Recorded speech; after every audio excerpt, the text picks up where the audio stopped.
Hello everyone, it's Shannon here for Honeybee Stamps. In today's video, we are going to create this fun sunsetty card featuring the Sweet Spring Mice stamps and dies.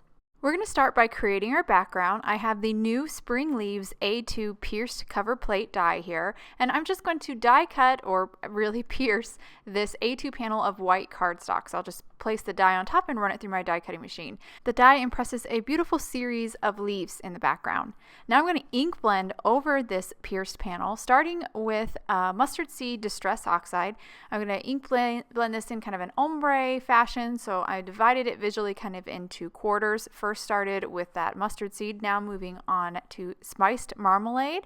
Once I get some of that down, I'll go back to my mustard seed just to kind of smooth out the transition between those two colors. Now we're moving into a pink. This is picked raspberry. Just ink blend right along that spiced marmalade. I love these three colors together. These are really my go-tos, a pink, orange, and yellow. They're my favorite. Now that we finished up with that picked raspberry, I'm going to do my last shade of Distress Oxide, which is Seedless Preserves at the very top. And now I'm going to go back through and just kind of smooth out the blend with a little bit more of picked raspberry and a little bit more of spiced marmalade. With that ink blended, we're ready to move on to our images. So I have the Sweet Spring Mice stamp set, and I grabbed this super cute little mouse holding, I believe it's a daisy, and I'm going to stamp it in intense black ink onto some white cardstock.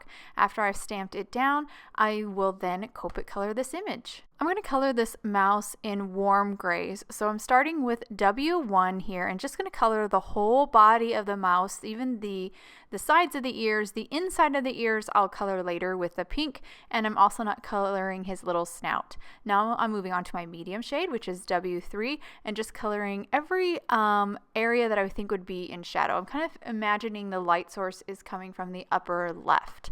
After I finish with W3, I'm moving on to my dark, which is W5, and coloring again those areas that I think would be in shadow, but just not so far into the body of the mouse.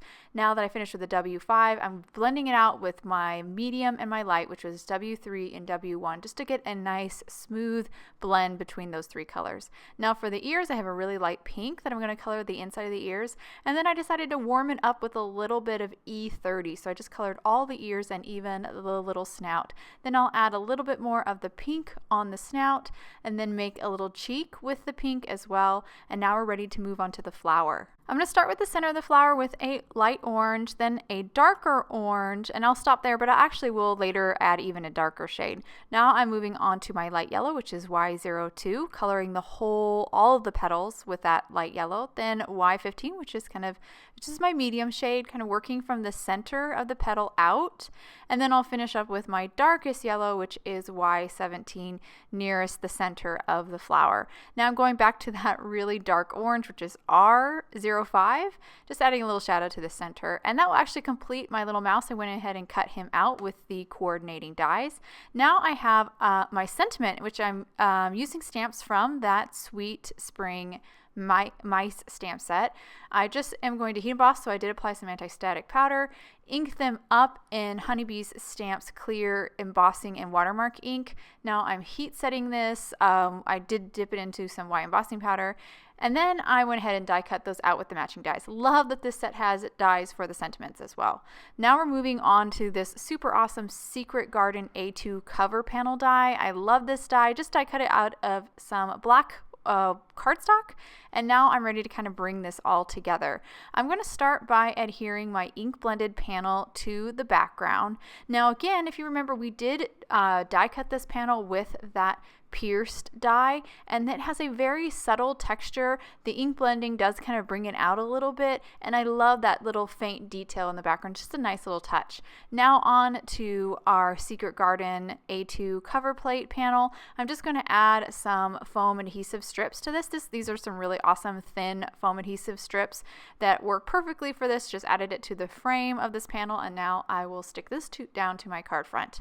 Now we're ready to move on to our little mouse, but before we stick him down, I do want to add some white gel pen accents. I was debating whether or not to add them, but I do really like how it adds even more dimension to your coloring with those little highlights.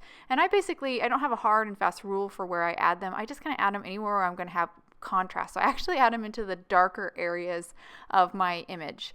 So I just added some foam adhesive to the back side of the mouse, stuck him down, and then I moved on to my sentiment, also adding some foam adhesive and just stick those down. The nice thing is that we didn't add any foam adhesive to that secret garden frame, so it's really easy to stick these right down. They just press those leaves down flush with the card front, and it looks still really dimensional and beautiful. So here's the finished card, and I'll hold it to the camera so you can get a good look at all the details on this card. It's a pretty clean and simple card, even though there's lots of color, but there's not a lot of busying elements, and I just love how sweet this little mouse looks with that beautiful blended background. I hope you guys enjoyed today's card and video. If any questions about the products I used, please check out the links below in the description. Thank you so much for watching, and I hope you have a wonderful day.